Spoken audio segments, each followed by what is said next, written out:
ओम नारायण नारायण नारायण नारायण। सब मित्रों को राम राम। दोस्तों, सबसे पहले तो जितने भी मित्र वीडियो देख रहे हैं, कमेंट सेक्शन में सभी मित्र छत्रपति शिवाजी महाराज की जय लिख दीजिए, जय भवानी जय शिवाजी लिख दीजिए, हर हर महादेव लिख दीजिए। जो भी जय घोष आपके अंदर से निकले कमेंट सेक्शन में लिख दीजिए। देखिए, मैं किसी को फोर्स नहीं कर रहा, पर आज ये जय घोष लिखना तो बनता है। देखिए, आज 25 अगस्त को बॉलीवुड की ड्रीम गर्ल 2 और अकेली के साथ में मराठी फिल्म इंडस्ट्री से सूबेदार फिल्म भी रिलीज हुई है। और आज सुबह सबसे पहले मैं सूबेदार फिल्म ही देखना चाह रहा था, पर कुछ टाइमिंग की एडजस्टमेंट नहीं हुई, इस कारण से सबसे अंतिम में मैंने सूबेदार फिल्म को देखा। और सबसे पहले तो क्षमा मांगता हूँ देरी से रिव्यू करने के लिए, पर मैं प्रसन्न हूँ कि मैंने सबसे आखिर में आज सूबेदार फिल्म को देखा, क्योंकि एंडिंग में अभी रात को अगर मैं ड्रीम गर्ल 2 देखकर घर पर आता ना, तो सच में सर दर्द लेकर के घर पर आता, क्योंकि फिल्म के नाम पर जो कुछ कचरा उन्होंने बनाया है भाई, टॉर्चर था वो, प्योर टॉर्चर थी वो फिल्म। और इसी कारण से आज सबसे अंतिम, सबसे आखिर में जब मैंने सूबेदार फिल्म को देखा, फिल्म के एंडिंग में जो मेरी भावनाएं थी वो मैं शब्दों में बता नहीं सकता।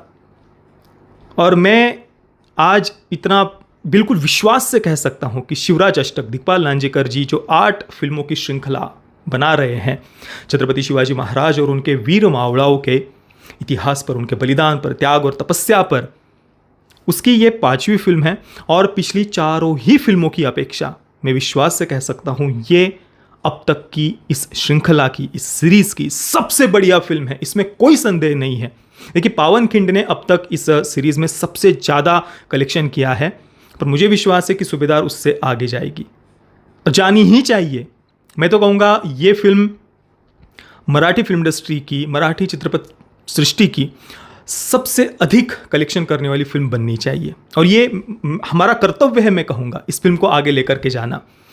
और मैं आज इस फिल्म को देखकर कितना प्रसन्न हूँ बता नहीं सकता। एकदम से जैसे भार हल्का हो गया हो ऐसा लग रहा है। एक तो कुछ दिन पहले OMG 2 देखी, श्रावण मास में इस प्रकार से हमारे महादेव का अपमान जो फिल्म में देखा, जो महादेव अपना ज्ञान का तीसरा नेत्र खोलकर काम विकार को भस्म करते हैं, जिन्होंने जगह जगह पर वीर रक्षा की महिमा बताई हुई है, उनका उपयोग हस्तमैथुन का सो कॉल्ड स्टिग्मा हटाने के लिए, हस्तमैथुन को ग्लोरीफाई करने के लिए, हस्तमैथुन से कोई हानि नहीं होती, बहुत ही सामान्य और स्वस्थ प्रक्रिया है, ये फिल्म के डायलॉग से OMG 2 के। इसके लिए जो महादेव का उपयोग वो फिल्म करती है ना, आधार लेती है, सच में इतना मैं पीड़ा में था पिछले 2 हफ्तों से, मैं आपको बता नहीं सकता। पर आज सूबेदार फिल्म देखने के बाद में मैं अपनी भावनाएं बता नहीं सकता। फिल्म के एंडिंग में मैं विश्वास से कह सकता हूँ, जब भी आप इस फिल्म को देखने के लिए जाएंगे, मैं तो अभी कहता हूँ कि अभी के अभी आप टिकट्स बुक कर लीजिए। आगे का वीडियो बाद में देखना, पर टिकट्स बुक कर लीजिए। मैं इतना विश्वास से कहूँगा कि आप इस फिल्म के एंडिंग में आपके हाथ जुड़ जाएंगे और दोनों ही आंखों से अश्रु बहेंगे।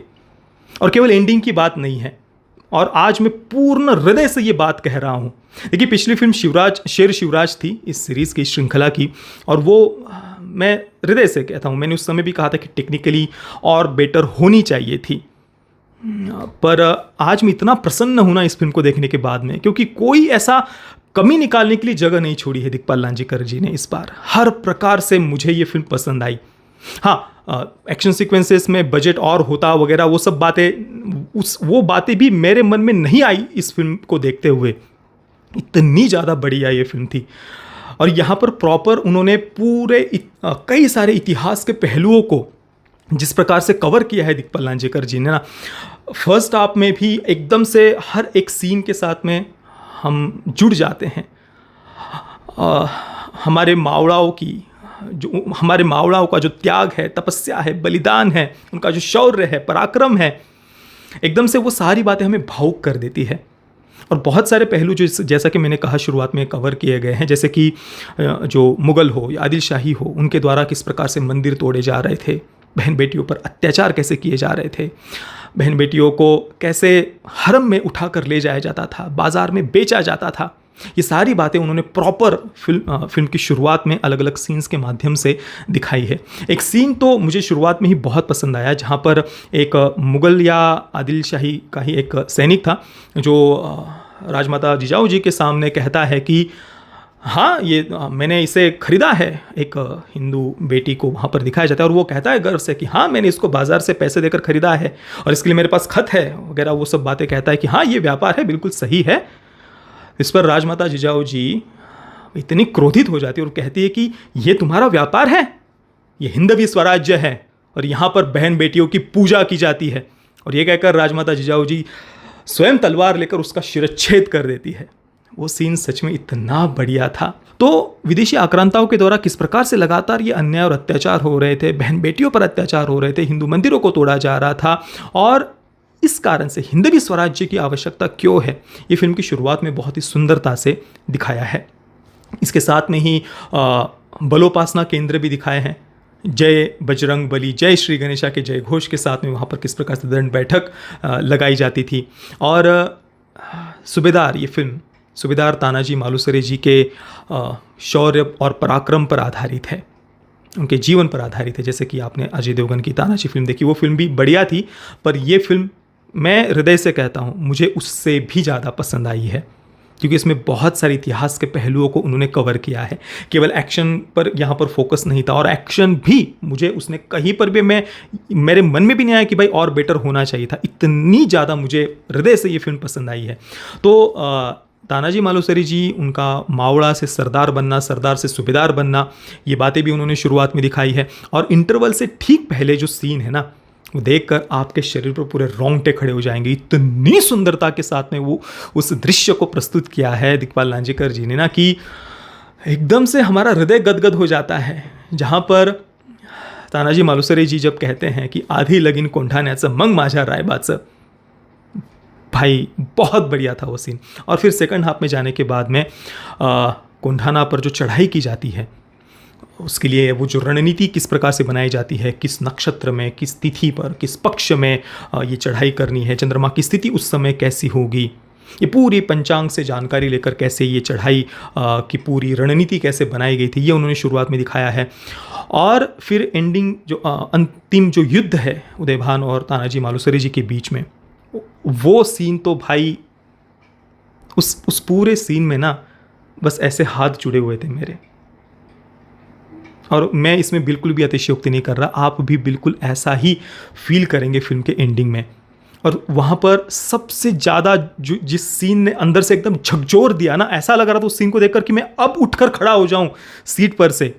और वो सीन था जब तानाजी मालुसरे जी पर वार होकर वे जब ज़मीन पर गिर जाते हैं, उसके बाद में मावड़ा थोड़ा सा पीछे हटने लग गए थे। उसके बाद में तानाजी मालुसरे जी के बंधु सूर्याजी मालुसरे जी, वे जिस डोर से वे ऊपर चढ़कर आए थे ना कोंढाना पर, उस डोर को वे काट देते हैं। ये बात तानाजी फिल्म में नहीं दिखाई थी, जो कि बहुत बहुत महत्वपूर्ण, ये दिखाना बहुत ज़्यादा आवश्यक था। तो सूर्याजी मालुसरे जी उस डोर को ही काट देते हैं, तो पीछे जाने का, उतरने का तो कोई रास्ता ही नहीं बचा था। और उसके बाद में सभी मावड़ाओं में प्राण फूंकने के लिए सूर्याजी मालुसरे जी जो बात वहाँ पर कहते हैं, जो संबोधन वहाँ पर देते हैं ना, वो सुनकर एकदम से मैं, जैसा कि कहा कि सीट से उठकर खड़े हो जाने की इच्छा हो जाती है। मैं उस सीन को दोबारा अवश्य देखना चाहूँगा थिएटर में। और उस दृश्य के बारे में तो मैंने बचपन से हम सुनते आए हैं, सत्संग में भी मैंने बचपन में सुना था, हमारे शिक्षक भी बताते थे, गुरुदेव भी मेरे बताते थे कि जब तक हमारे पीछे कोई ना कोई डोर बंधी हुई होती है ना कहीं पर कोई आसक्ति, राग कहीं पर लगा हुआ होता है ना, तब तक हमारा 100% हम कहीं पर नहीं दे पाते। क्योंकि हमें उस समय पता होता है कि भाई पीछे कोई ना कोई है, हमारे कोई सहारा देने वाला है हमें, कि मैं हार भी जाऊंगा, मैं अपना 100% नहीं भी दूंगा, मैं जीतूंगा नहीं तो भी कोई ना कोई है मुझे बचाने के लिए। जब तक ये भाव मन में होता है ना, तब तक किसी भी क्षेत्र में हम हमारा 100% नहीं दे पाते।